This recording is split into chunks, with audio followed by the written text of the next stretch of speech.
itu pemerdagangan manusia. Pemerdagangan manusia bukanlah suatu perkara yang boleh diambil ringan kerana ianya telah menyentuh hak-hak asasi seseorang individu. Sindiket pemerdagangan manusia membabitkan kaum wanita dan kanak-kanak mampu meraih keuntungan kira-kira 160 bilion setahun di peringkat global. Ini sekaligus menjadikan golongan ini menjadi sasaran kepada penjenayah-penjenayah di luar sana.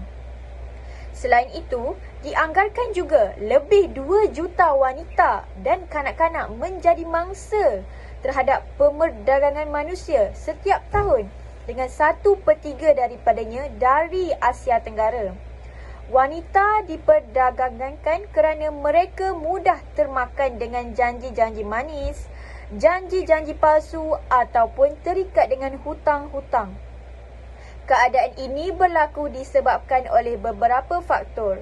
Antaranya adalah faktor kemiskinan, taraf pendidikan yang rendah, janji-janji gaji yang tinggi serta ugutan-ugutan daripada majikan.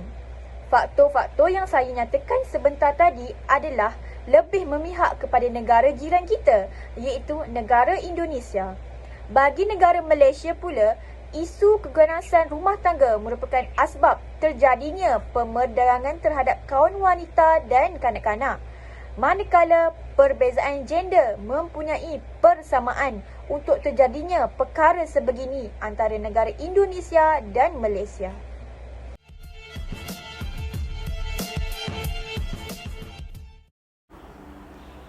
Antara persamaan Malaysia dan Indonesia ialah dari segi penyebab yang menyumbang berlakunya pemerdagangan manusia.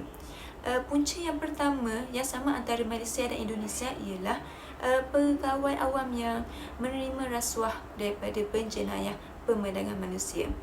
Penjenayah ini akan menggunakan pegawai awam untuk memudahkan segala rancangan mereka. Terdapat pegawai awam yang sanggup membantu mereka mencari individu yang tidak bersalah untuk dijadikan mangsa mereka kerana hanya untuk mendapatkan beberapa keping wang kertas. Malah terdapat juga pegawai awam yang sanggup melakukan kad pengenalan yang palsu kepada penjenayah-penjenayah ini. Panggilan kad pengenalan bagi negara Malaysia ialah MyKad, manakala bagi negara Indonesia pula ialah eKTP. Hal ini sangat menyedihkan kerana ia melibatkan pegawai awam yang sepatutnya menjaga keamanan dan keselamatan negara dan masyarakat, malah ia melakukan perkara yang sebaliknya. Disebabkan inilah penjenayah-penjenayah perdagangan manusia semakin ramai di negara. Persamaan yang kedua ialah dari segi ialah golongan miskin. Golongan miskin juga merupakan punca yang sama antara Malaysia dan Indonesia. Isu ini merupakan satu isu yang sukar untuk diselesaikan dalam sesebuah negara. Malaysia dan Indonesia merupakan sebuah negara yang membangun sehingga menyebabkan warga negaranya tersendiri berhijrah ke negara maju untuk mendapatkan peluang pekerjaan yang lebih baik. Tetapi terdapat penjenayah-penjenayah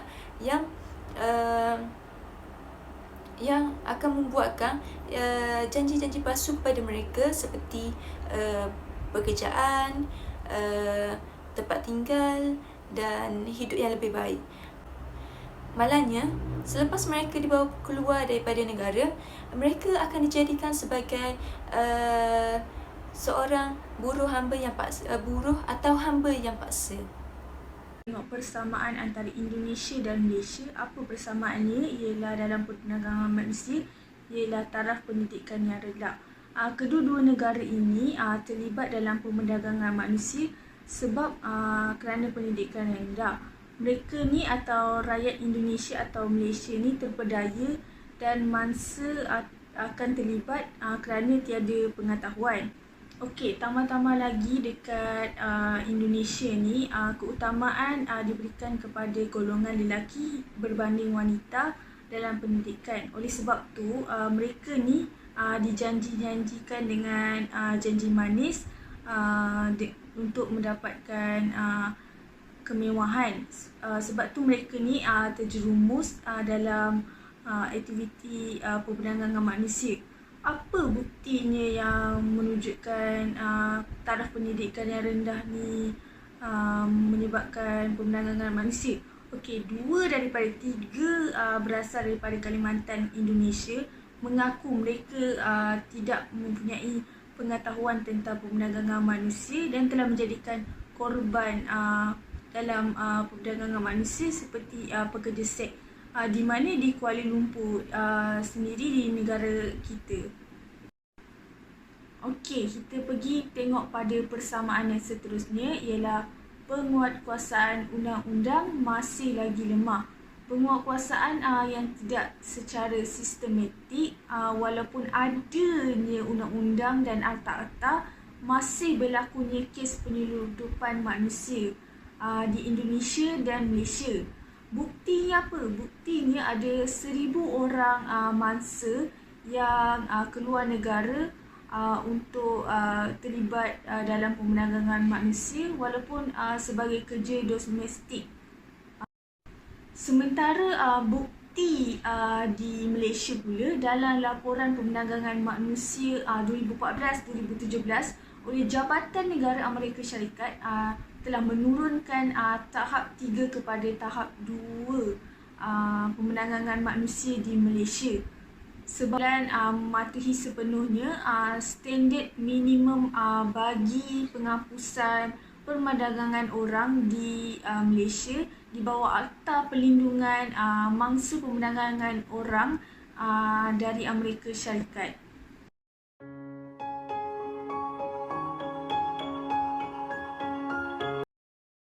Perbezaan isu perdagangan manusia antara Malaysia dan Indonesia adalah dari aspek punca berlakunya perdagangan manusia. Bagi Malaysia, punca utama berlakunya perdagangan manusia adalah kesempitan hidup mangsa.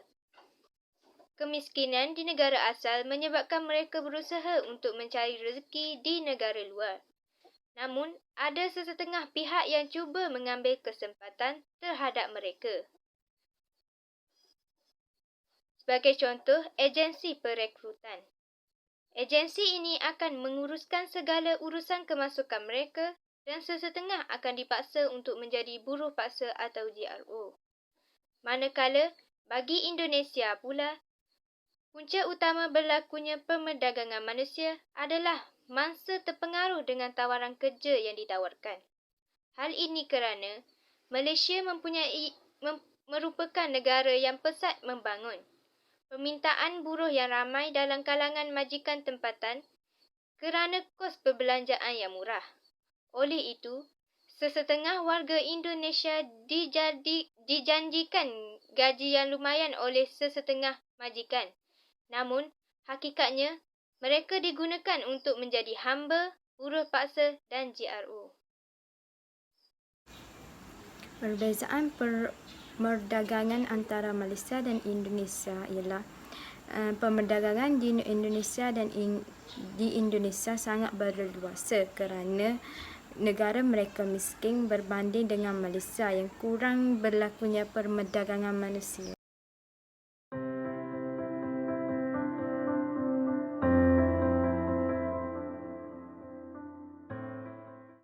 Kesimpulannya adalah pemerdagangan terhadap kaum wanita dan kanak-kanak merupakan satu isu yang serius yang melanda dunia dan bukan sahaja di negara Indonesia ataupun Malaysia. Isu pemerdagangan terhadap kaum wanita dan kanak-kanak tidak boleh dibiarkan secara terus berlaku kerana ia akan membawa kepada pelbagai kesan-kesan yang negatif, antaranya adalah menjatuhkan imej negara dan menjatuhkan pembangunan negara. Oleh yang demikian, kerajaan bagi kedua-dua buah negara tersebut iaitu Malaysia dan Indonesia telah mengambil beberapa langkah bagi menangani isu ini. Langkah-langkah yang diambil jelas menunjukkan bahawa kerajaan telah melakukan yang terbaik dalam menangani isu pemerdagangan terhadap kaum wanita dan kanak-kanak.